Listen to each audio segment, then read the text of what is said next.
नमस्कार, मैं शिक्षा मिश्रा मध्य प्रदेश के सुप्रभात न्यूज में आपका स्वागत करती हूँ। दोस्तों, मध्य प्रदेश की तमाम फटाफट खबरों को जानने के लिए हमारे चैनल को सब्सक्राइब जरूर करें। साथ ही कमेंट सेक्शन में जरूर बताएं कि आप मध्य प्रदेश के किस जिले से हमारे न्यूज को देख रहे हैं। तो चलिए शुरू करते हैं खबरों को, जानते हैं आज के मुख्य समाचार। लाडली लक्ष्मी 2.0 की पहली किश्त जारी करेगी शिवराज, छात्राओं को मिलेंगे 12,000 रुपए।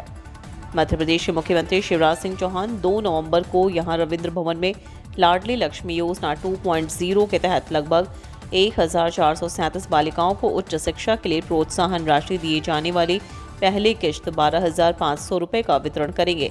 आधिकारिक जानकारी के अनुसार मुख्यमंत्री ने लाडली उत्सव के दौरान लाडली लक्ष्मी योजना 2.0 के तहत उच्च शिक्षा के लिए 2 किश्तों में 25,000 रुपए की प्रोत्साहन राशि देने की घोषणा की थी। इसी क्रम में प्रथम किश्त की राशि 12,500 रुपए का वितरण कार्यक्रम में किया जाएगा। मध्य प्रदेश में बालिका सशक्तिकरण की दिशा में कई प्रयास किए जा रहे हैं।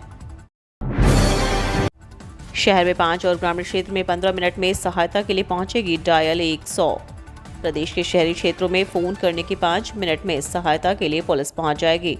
वहीं ग्रामीण क्षेत्र में 15 मिनट में सुविधा मिल जाएगी। अभी शहर में 10 मिनट और ग्रामीण क्षेत्र में 30 मिनट का समय तय है। शहरों में सफारी की जगह इनोवा और गांव में बोलेरो वाहन डायल 100 में लगाए जाएंगे। वाहनों की संख्या 1,000 से बढ़ाकर 2,000 की जाएगी। प्रदेश में डायल 100 की दूसरे चरण की सेवा शुरू होने के साथ ही यह सुविधा शुरू होगी। इस सेवा के संचालन के लिए निविदा प्रक्रिया चल रही है। नवंबर में इसके पूरे होने की उम्मीद है। दिसंबर या जनवरी से नई कंपनी काम संभाल सकती है। नशा मुक्ति अभियान से उमा भारती संतुष्ट नहीं। प्रदेश में चलाए जा रहे नशा मुक्ति अभियान से पूर्व केंद्रीय मंत्री उमा भारती संतुष्ट नहीं है। छतरपुर प्रवास के दौरान उन्होंने कहा कि इस तरह के अभियान में स्वयं मुख्यमंत्री भी संतुष्ट नहीं होंगे और वे इसमें सुधार करेंगे। पूर्व केंद्रीय मंत्री उमा भारती वर्ष 2022 में चंद्रनगर के पास उनके काफिले पर हमले के केस में गवाही देने सोमवार को छतरपुर न्यायालय आई थी। सर्किट हाउस में पत्रकारों से चर्चा करते हुए कहा कि वर्तमान आबकारी नीति में खामियां हैं। मैं अभी संतुष्ट नहीं हो सकती हूं जब तक कि वे सारी बातें नहीं हो जाएं जिनका मैंने आग्रह किया है। मध्य प्रदेश के इस गांव में लगेगा स्वच्छता टैक्स। हर महीने निवासियों को देने होंगे 10 रुपए। स्वच्छ गांव को लेकर यहां के एक ग्राम पंचायत ने कमर कसी है। पंचायत ने स्वच्छता टैक्स लेने का निर्णय लिया है। इसे आगामी दिनों में लागू भी कर दिया जाएगा। ऐसा करने वाली बड़ी इटमा प्रदेश की पहली पंचायत भी बन गई है। जानकारी के मुताबिक जिले के रामनगर ब्लॉक में आने वाले बड़ा इटमा पंचायत की महिला सरपंच ने गांव में स्वच्छता कर लागू करने का प्रस्ताव पारित किया है। यह प्रस्ताव ग्राम सभा में पारित किया गया है। पंचायत का दावा है कि यह प्रस्ताव ग्रामीणों की आम सहमति से पारित किया गया। ग्राम सभा के दौरान पारित स्वच्छता कर के लिए मासिक 10 रुपए का निर्धारण किया गया है। अब 37 डिग्री के तापमान में भी होगी मटर की अच्छी खेती। स्टोर करने पर स्वाद बदलेगा न रंग। कृषि वैज्ञानिकों ने मटर के ऐसे उन्नत किस्म के बीज का विकास किया है जो 30 के बजाय 37 डिग्री सेल्सियस तापमान में भी भरपूर उत्पादन देगा। यही नहीं, स्टोर कर रख देने पर भी इस मटर का रंग हरा रहेगा और स्वाद ताज़ा मटर जैसा ही होगा। वैज्ञानिकों ने इस प्रजाति की पैदावार अन्य मटर के मुकाबले 30% अधिक होने का दावा किया है।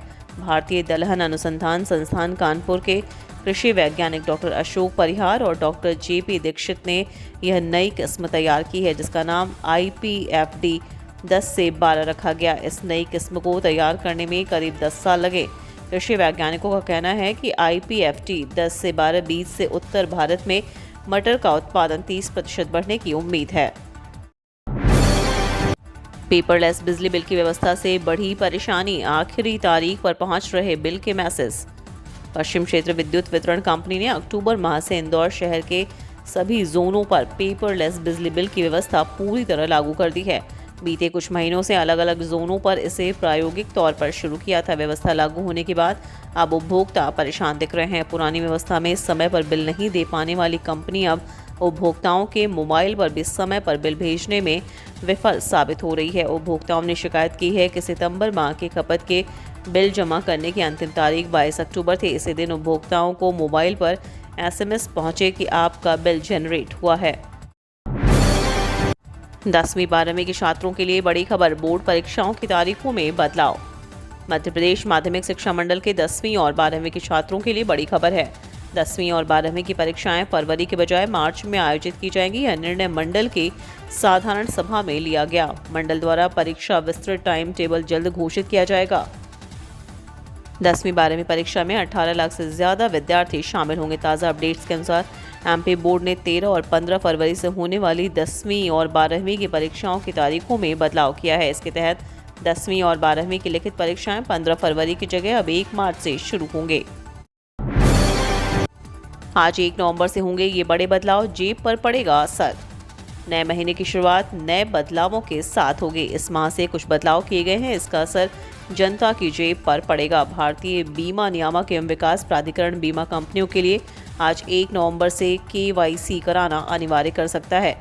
गैर जीवन बीमा पॉलिसी खरीदते समय KYC विवरण प्रदान करना वैकल्पिक होगा। अगर आप बीमा दावा करते समय KYC डॉक्यूमेंट्स जमा नहीं करते हैं तो आपका क्लेम खारिज किया जा सकता है।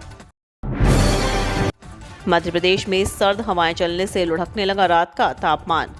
सर्द हवाएं चलने से मध्य प्रदेश के कुछ शहरों में रात का तापमान कम होने लगा है। मौसम वैज्ञानिकों के मुताबिक उत्तरी हवाएं चलने के कारण न्यूनतम तापमान में कमी आने लगी है। वर्तमान में एक पश्चिमी विक्षोभ पाकिस्तान और उसके आसपास बना हुआ है। 3 नवंबर को एक अन्य पश्चिमी विक्षोभ के उत्तर भारत में पहुंचने की संभावना है। अटल प्रोग्रेस वे के नए लेआउट के आधार पर भिंड में 5 गांवों में सर्वे पूरा। अटल प्रोग्रेस वे के लिए जिले में फिर से सर्वे शुरू किया गया। नया प्रोग्रेस वे 306.201 किलोमीटर लंबाई का होगा, जो पूर्व की लंबाई से 6 किलोमीटर कम है। यह भिंड के 41, मुरैना 110 और श्योपुर के 27 गांव से निकलेगा, जबकि पुराने अलाइनमेंट में 167 गांव आ रहे थे। भिंड अटेर विकासखंड के 5 गांवों का सर्वे हो चुका है। 6 गांव में सरकारी भूमि ही उपयोग में आ रही है। Collector doctor Satish Kumar S के मुताबिक सर्वे का काम नवंबर में पूरा हो जाएगा। 13 दिन मध्य प्रदेश में रहेगी राहुल गांधी की भारत जोड़ो यात्रा।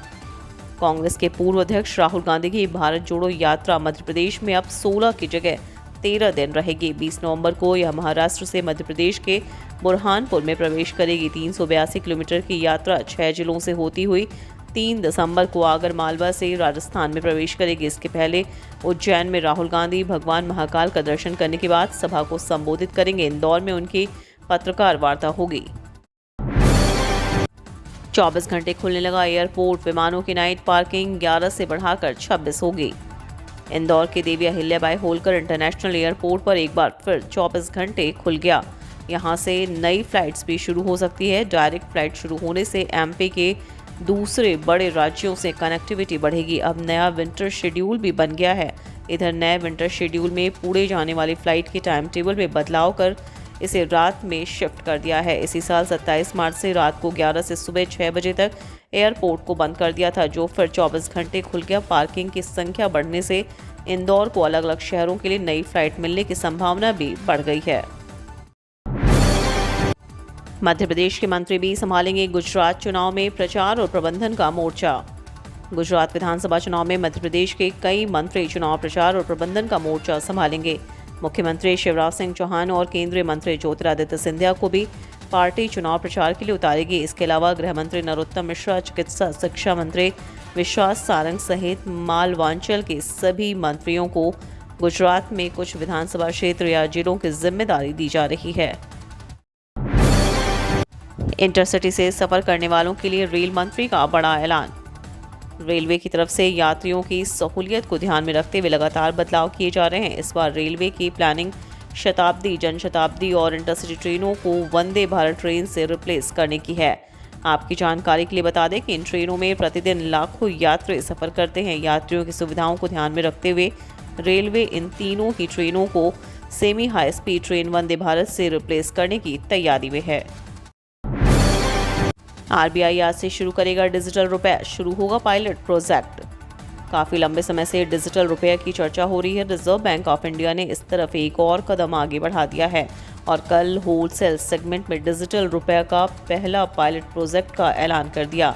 आज से डिजिटल करेंसी की पहले टेस्टिंग शुरू की जाएगी। टेस्टिंग की जिम्मेदारी भारत के 9 बड़े बैंकों को सौंपी गई है। आरबीआई ने कल एक बयान में कहा कि डिजिटल रुपये का पहला पायलट परीक्षण आज से शुरू होगा।